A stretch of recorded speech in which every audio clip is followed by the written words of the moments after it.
And now, once again, the story of Dr. Kildare, starring Lou Ayres as Dr. Kildare and Lionel Barrymore as Dr. Gillespie.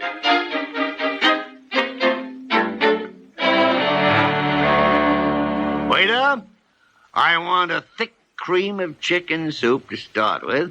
Then I want lobster a la Newburgh, mashed potatoes and gravy, with a side order of French fries, some corn on the cob with lots of butter, and hot rolls. And for dessert, I want ice cream with fudge sauce on apple pie. There. Dr. Gillespie, do you think that... After all, the way you've been eating is... That's what I want, and that's what I intend to eat, and hang the consequences. And I'll have the same. And me. You know, Brownie, we're going to miss you. I'm sorry you're going home. We're certainly grateful to you for helping us with Angela Carew. It was nothing, old boy. I was glad to help out. You know, Brownlee, it's been very refreshing to have someone around who doesn't talk all the time. I've had a very pleasant time indeed, and I shall enjoy telling everyone about my two friends, Dr. Gillespie and Dr. Kildare. And may I consider myself at liberty to repeat the story of Mrs. Carew's diet? Oh, of course, as long as you give yourself credit for the mink coat. Quite.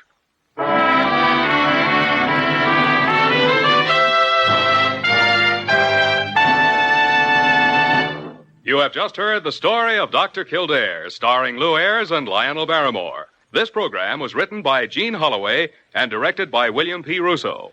Original music was composed and conducted by Walter Schumann. Supporting cast included Eleanor Audley, Ted Osborne, Ann Stone, Jay Novello, and Herb Ellis. Dick Joy speaking.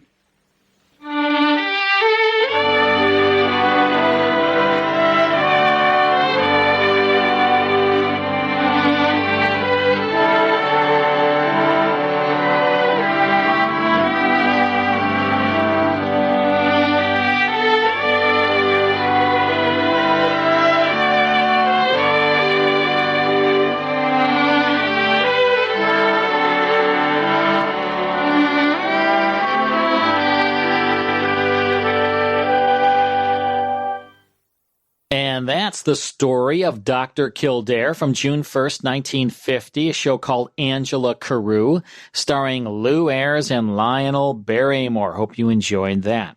All right, it's time now for the first half of You Bet Your Life. This was a game show hosted by the great Groucho Marx of the Marx Brothers fame, with assistant and announcer George Fenneman at his side. It began on ABC Radio in 1947 and then transitioned to television in 1950. Each show offered a secret word like house, money, hat, etc. Contestants would banter about their life with Groucho, and if by chance they said the secret word, they'd win $100. They also won money for answering questions put to them by Groucho, and oftentimes celebrities appeared as contestants. You Bet Your Life enjoyed a very long run, bowing out in 1961. We have a 1955 radio broadcast for you now from February 7th, and the secret word is shoe. Here's part one now of You Bet Your Life. Ladies and gentlemen, the secret word tonight is shoe. S-H-O-E. Shoe enough? You bet your life.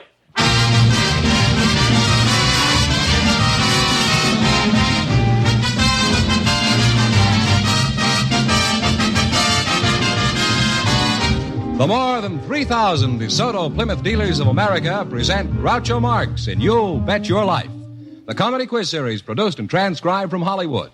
And here he is, the one, the only... Groucho! That's me, Groucho Marx.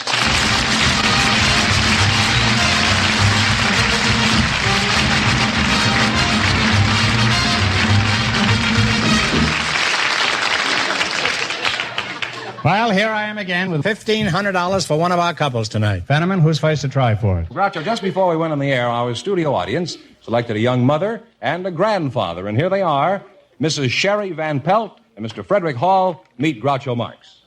Well, welcome for the DeSoto Plymouth dealers. And if you say the secret word, you'll divide $100. It's a common word, something you have with you. A young mother and a grandmother. A young mother and a grandmother. No, a grandfather, huh? Mrs. Sherry Van Pelt. That's a pretty fancy name, isn't it? How old are you, Sherry? 18. 18, huh? And a mother? Mm-hmm. Land sakes, these new inventions they have today. Grandpa, Frederick Hall is your name. Is that right? That's right. Frederick Hall. Where are you from, Pappy? I was originally from Massachusetts, born in Rockport, about 36 miles north of Boston. Came to Los Angeles in 1910. Well, you're really an old settler, huh? Almost a native son. How old are you? I'm 73. 73? Well, you don't look it. I thought you were about 60. What sort of work do you do, Mr. Well, I'm at present practicing law. For 18 years, I was serving the city of Los Angeles as public defender up to 48. Well, the city of Los Angeles can use all the defending you can get. What sort of work does your husband do, Sherry? He's a machine operator for a television antenna manufacturer. You say he's a machine operator? Yes. Uh-huh. And how'd you meet him? Oh, we were Was he operating at the time? You met in school? Yes. You happily married? Oh, yes. Go ahead. Well, that's unusual. As a young mother, did you have any children? Naturally. Naturally, you say. Well, I'm glad to hear it.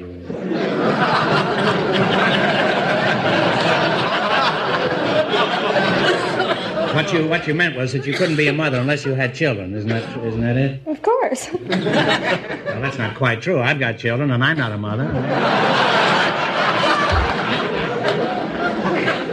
How many whippersnappers do you have? How many children do you have? One. A girl. A girl? Mm-hmm. And how old is this little girl? 1 year. Did you give up a career to get married?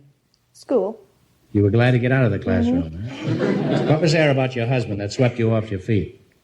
Oh, he was... Could you talk a little bit louder? Mm-hmm. You look beautiful, but they'd also like to hear what you're saying out there.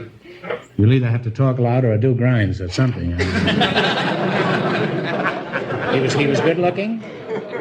Had a nice car. He was real smooth. He was smooth, eh?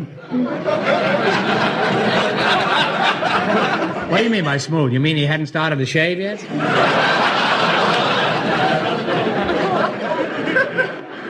Grandpa, you're still over there, aren't you? Oh, yes, I'm here. Glad to hear it. It isn't often that old granddad lasts this long.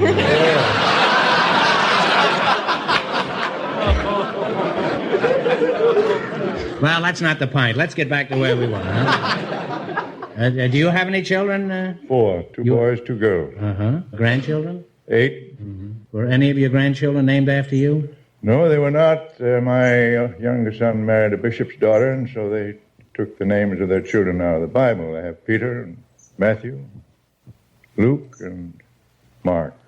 Well, now, the next one maybe Hezekiah. I don't know. Might be Rachel. How long have you been married, Fred? 46 years. Have you been happy all that time? Absolutely. 46 years of marriage, 2 wars, a stock market crash. Yes, we have no bananas, and the thing. And through it all, I want to ask you one question. I want to ask you, why didn't you shoot yourself? Well, I never was able to get a gun that I thought I could hold. Now, what are the problems that confront a year-old bride? Oh, mostly that she can't find any friends that are married that are that young. Grandpa, are you still happy? Still here. What do you suggest? How can Sherry find some friends her age? Well, I'd suggest perhaps joining some club, youthful membership. You mean like the Campfire Girls? That'd be good, yeah. I was a Campfire Girl until my voice started to change right in the middle of Polly Wolly Doodle all the day. Do you belong to any clubs? Yeah, I belong to the Elks. The Elks, huh? Mm-hmm. Oh, is that so? How long have you been an Elk? 30 years. Well, you're a fine-looking specimen. How much would you charge to hang over my fireplace? Well, I might do it for consideration. Now, what is the purpose of the Elks Club? Well, primarily charity, and this year we're adopting the program nationally of cerebral palsy. We initiated a program which we hope will be carried out throughout the United States. Well, all this world needs is more people like you, Fred. Grandpa, you're still happy, aren't you? Oh, yes, still happy. Well, I'm happy that you're happy. Well, I'm Confidentially now, in all your years of marriage, have you ever kissed anybody besides your wife? Well, not seriously.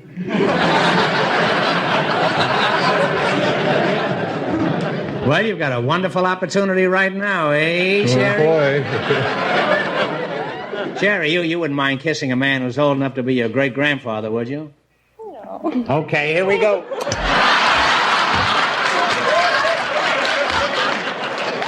Fred, you can take the other side, huh? Okay, I'll do that. Well, now let's get down to serious business. As though that wasn't, eh? Now, in just 1 minute, you're going to play your Bet Your Life for a chance at the $1,500 question. Right now, there's an important matter I want you to know about. It's here. It's new. It's designed for you. DeSoto. DeSoto is the car that's a revelation to ride. DeSoto Plymouth dealers now presented nationwide. So drive a new DeSoto before you decide. The 51 DeSoto, that's a revelation to ride. Yes, revelation is the word to describe the pleasure you'll get driving as well as riding in the great new 1951 DeSoto. All across the country, in every state and every city, car owners are proving this to themselves by getting behind the wheel of this proud new car. They're experiencing for the first time what riding comfort there is in DeSoto's brand new Oriflow shock absorbers and spring construction, as these wonderful new features level out the bumpiest roads. They're experiencing the thrill of the new higher-powered DeSoto engine with its extra get-up and go. They're relaxing on DeSoto's luxurious chair-high seats and knowing an entirely new feeling of security because of DeSoto's bigger brakes that stop you quickly and easily. And, of course, it's DeSoto that lets you drive without shifting. So no wonder, all over the country, they're buying the 51 DeSoto, that's a revelation to ride. See it tomorrow, for sure. All right, here we go. Now, let's see how high I can build you $20. You selected familiar words beginning with the letter C. Here's your first question. You have $20. How much are you going to risk? 10. You're partners in this together now. $10? What do you call a student in a military or naval academy? It begins with the letter C. Cadet. Cadet. A cadet is right. And you're on your way. You have $30. You're flying high here, Pappy. You got $30. Remember, you're going for $1,500 tonight. How much of the 30 are you going to try? Well, we ought to try about 20, don't you think? All right. What do you call the freightman's car that is attached to a train? It begins with the letter C. Caboose. Caboose is right. Well, you're climbing. You have $50 now. All right, you got $50. Here's your third question. How much are you going to try? 45. That's right. Okay. 45. What do you call a crested bird of the parrot family? It begins with the letter C. Cockatoo is right. Now you have $95. Grandpa spent a lot of time in the woods, I think. He wasn't chasing elks all the time. Here's your last chance to beat the other couples. How much are you going to bet? Okay. 80 How bucks. much? 80 bucks. $80. What do you call the little colored pieces of paper thrown at parties and parades that begins with the letter C?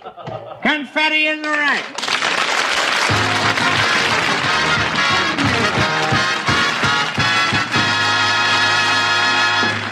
And you'll wind up with a grand total of $175. Stick around, Sherry. I'll see you later. Well, Groucho, the secret word is still shoe. We invited some chefs from Mexican restaurants to the program tonight, and just before we went on the air, our studio audience selected Roque Valdivia. His partner is a housewife, Mrs. Kathleen Duffy. Folks, come in here and meet Groucho Marx. Welcome for the DeSoto Plymouth dealers. Say the secret word and you divide $100. It's a common word, something you have with you. Mrs. Kathleen Duffy. You're the housewife, huh? Yes, sir. Where are you from? That's Corsicana, Texas. Corsicana, Texas. It's needless to me to ask you what national